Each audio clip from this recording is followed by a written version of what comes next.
Matapos ang magkakasunod na insidente ng pambobomba ng tubig ng China Coast Guard sa Philippine Resupply at humanitarian teams sa Ayungin at Scarborough Shoal, nasa gitna ng kontrobersya ngayon si Chinese Ambassador Wang Xilian.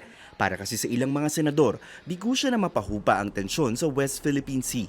Isa na rito si Senator J.V. Ejercito na naniniwalang dapat palitan na si Ambassador Wang. I'm hoping that China would send someone more diplomatic, someone that more cordial, and someone that would help ease the tension, and that would serve as a line.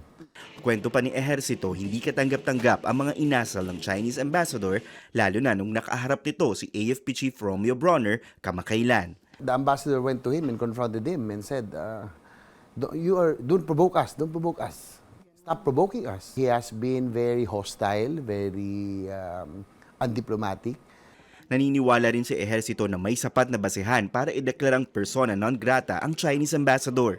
There's been a lot of instances, Pinky, that he has been lying and has not been really, not friendly, but not diplomatic, I would say.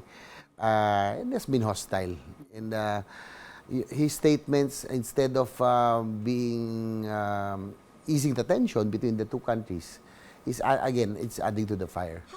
Sa ilalim ng Vienna Convention on Diplomatic Relations, may kapangyarihan ng isang bansa na ideklarang persona non grata ang isang ambassador o diplomat. Kung mangyayari ito, kailangang i-recall ng nagpadalang bansa ang ambassador o di kaya itapusin ang kanyang termino.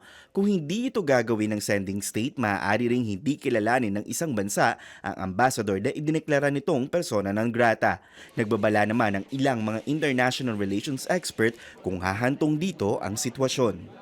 This will also be a sign of downgrading our relationship with China.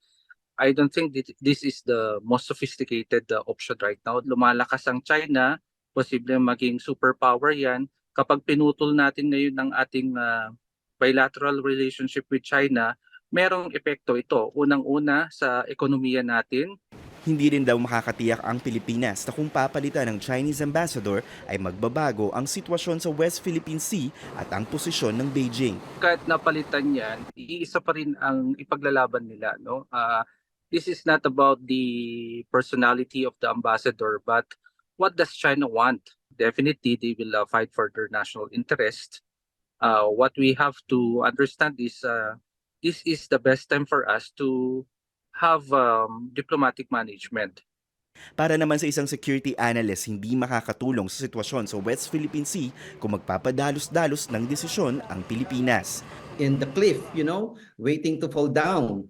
If our relationship will really deteriorate so badly, there's no other way but to experience what I call unintended violent encounter that might lead to even armed conflict between the two countries. Una nang sinabi ng Foreign Affairs Department na dapat pag-aralan ng maigi ang anumang hakbang laban sa isang ambassador. Wala pang pahayag ang Chinese Embassy hinggil sa mga panukala ng mga senador pagdating kay Ambassador Wang. Tristan Udalo, CNN Philippines.